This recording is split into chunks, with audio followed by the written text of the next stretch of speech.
नमस्कार मित्रांनो, मी विनायक मेटे आपल्या सर्वांचं उत्तर मंथन या इनिशिएटिव्हमध्ये स्वागत करतो. मित्रांनो, मागच्या वेळेस आपण एथिक्स इन पब्लिक ॲडमिनिस्ट्रेशन ह्या टॉपिकवरती एक क्वेश्चन डिस्कस केला होता, ज्याच्यामध्ये मुलांना काही प्रॉब्लेम्स फेस करावे लागले होते. तसाच एक दुसरा प्रश्न आज घेऊन येत आहोत. तो आहे role of educational institutions in inculcating of values. मूल्य रुजवण्यामध्ये शैक्षणिक संस्थांची भूमिका. तर ह्या प्रश्नामध्ये सुद्धा जी इम्प्लिसिट डिमांड होती ती बऱ्याच मुलांनी मिस केली आहे. तर त्यामुळे हा प्रश्न आपण निवडलेला आहे. तर प्रश्न असा होता, विद्यार्थ्यांमध्ये मूल्य रुजवण्यासाठी शैक्षणिक संस्थांची भूमिका कशी असते, उदाहरणांसह स्पष्ट करा. ठीक आहे. आता ह्याच्यामध्ये एक्सप्लिसिट डिमांड कोणती आहे, स्पष्टपणे मागणी कोणती आहे, शैक्षणिक संस्थांची भूमिका.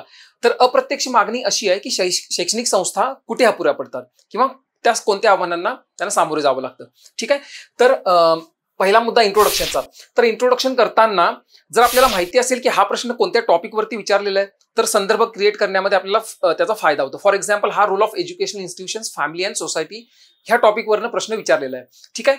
तर आपल्याला संदर्भ क्रिएट करण्यामध्ये याचा फायदा कसा होतो, तर ही जी मूल्य आहेत, प्रामाणिकपणा, सहवेदना, सहिष्णुता, जबाबदारी, ही मूल्य शैक्षणिक संस्थांमध्ये आपण शिकत असतो. ठीक आहे. फॉर एक्झाम्पल, बऱ्याच ऍक्टिव्हिटीज असतात, विशेष दिन साजरे केले जातात, काही उपक्रम, झाडे लावा झाडे जगवा किंवा प्रभात फेरी वगैरे काढल्या जातात. तर ह्याच्यातनं काही गोष्टी आपल्याला शिकायला मिळतात.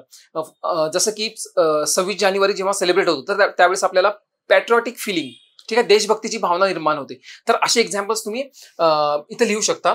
तर एक तर संदर्भ क्रिएट करण्यामध्ये किंवा महात्मा गांधी किंवा स्वामी विवेकानंद वगैरे ह्यांचं शिक्षणाच्या संदर्भात काही महत्वाचे रेलेव्हंट कोट्स असतील तर ते सुद्धा लिहून तुम्ही सुरुवात करू शकता. ठीक आहे. आता दुसरा मुद्दा जो आहे तो आहे पहिली मागणी. तर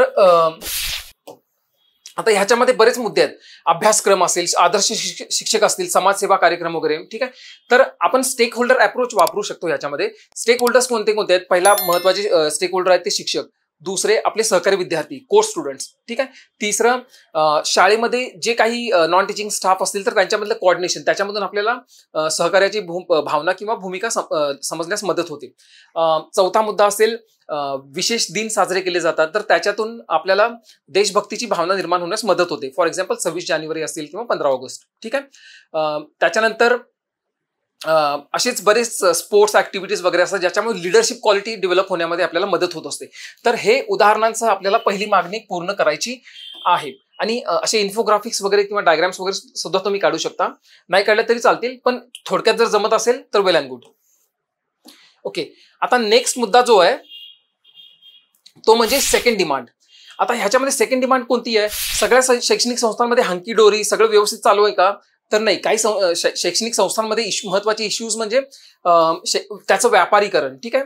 बऱ्याच आता राईट टू एज्युकेशन ह्या कायद्याअंतर्गत जे मागासवर्गीय किंवा वंचित घटक असतील तर ह्यांच्यासाठी विशेष सुविधा, रिझर्वेशन किंवा आरक्षणाची सुविधा देण्यात आलेली आहे. पण बरेच राज्य हा जो कायदा आहे तर त्याची अंमलबजावणी करण्यामध्ये अपुरे पडत आहेत.